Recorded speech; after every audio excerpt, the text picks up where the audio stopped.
How's it going, guys? This is Chris from Subimods, and we're back with part 2 of our STI build series. So in the last video, you saw us start stripping out the interior of the car. We managed to get the carpet out as well as the dash. Today we have the car up on the lift. We have to take out the air suspension that came in the car. We got to take out the air suspension as well as the management that came with it. And then the last thing we have to do in the interior is take out the headliner as well as a few other little things to get it ready for the roll cage that we have being fabricated in the car next month. So we're going to get right into it today. I'm gonna get the air suspension out. We're gonna get the car on the ground and start getting the headliner taken out and everything else that we need to do. So we're gonna get into it and see how far we can get today.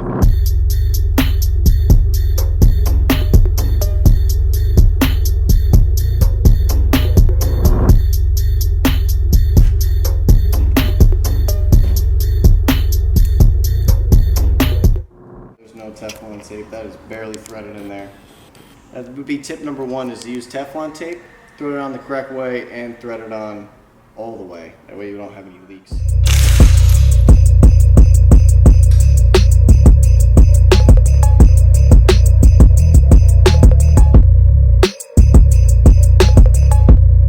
Notice that this line ran dangerously close, not only to the axle, the front axle here. It was clipped up.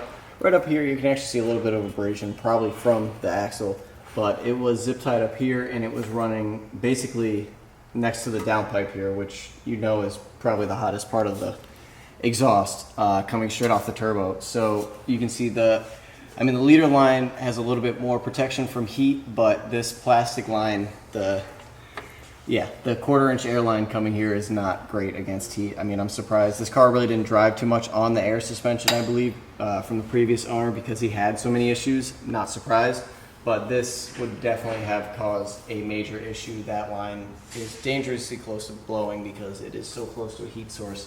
We found the same thing on the other side. Luckily, this isn't a WRX, so there isn't a J-pipe coming this way, but this still would have been bad on a WRX. Still not exactly where you want to run it. We also found this is the harness wire that goes all the way up to the battery. So ideally you'd want to run this through the cabin and not down. You'd want to go through the grommet in the engine bay. That's the most common place to run it, and then that goes right to the battery. I mean, you run the risk of pinching this line, scraping it. I mean, that could kill your whole system as well. Airlines right here. I'm surprised this wasn't leaking.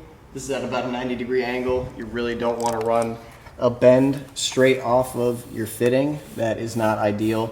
That's how you get leaks. Luckily, the front wasn't leaking on this car that we could tell, but ideally, you would want to run that straight first, then bend it. You want to run it under the OEM plastic, but you want to hide it. You want to get it as high as possible. They had a little bit lower, which, you know, it could always scrape the ground. You really want to get it as high as possible. They make staples. You can staple in the leader line here, and you want to get a nice straight connection from the 1/4 inch airline. So that was just our second note that we saw. Just a little bit of lazy installation of the airlines. You had airline really close to a heat source over here, which I'm surprised didn't blow. And otherwise, you really want to tuck these wires up in a safe position, watch out for the axles and everything. So that was pretty much our notes on the poor install job that was done on the air suspension. So we're gonna get the rest of the suspension out and keep going on the car. We'll need some air suspension. We are also going to be listing all of the used parts off of our project cars on the website. That we will talk about soon. So if you're looking for a good deal on some air suspension, lightly used. Honestly, I think these have like 5 miles on them, probably from us rolling them in and out of the shop. Otherwise, clean. Threads are perfect. No corrosion. Don't even think this saw a winter. Find it on the website.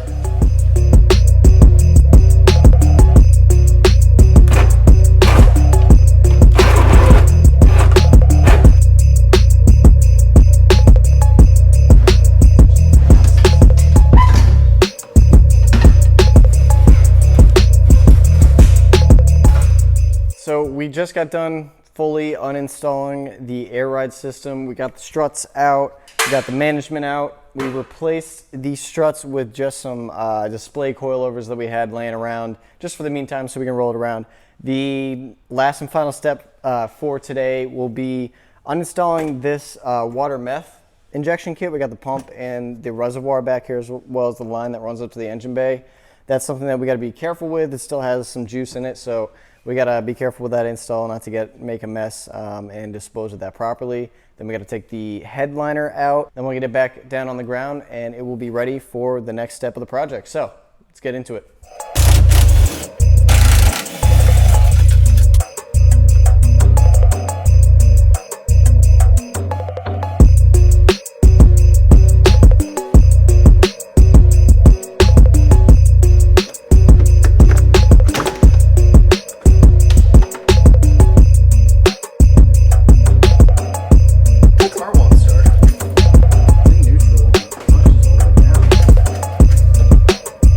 Maybe I'll check the engine.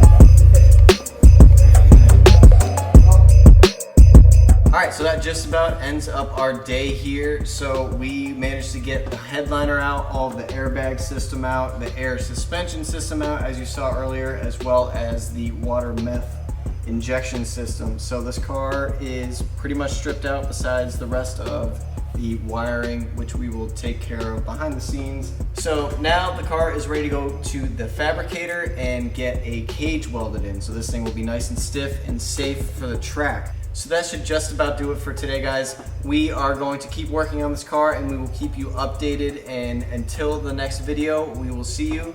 Have a good weekend and keep on driving.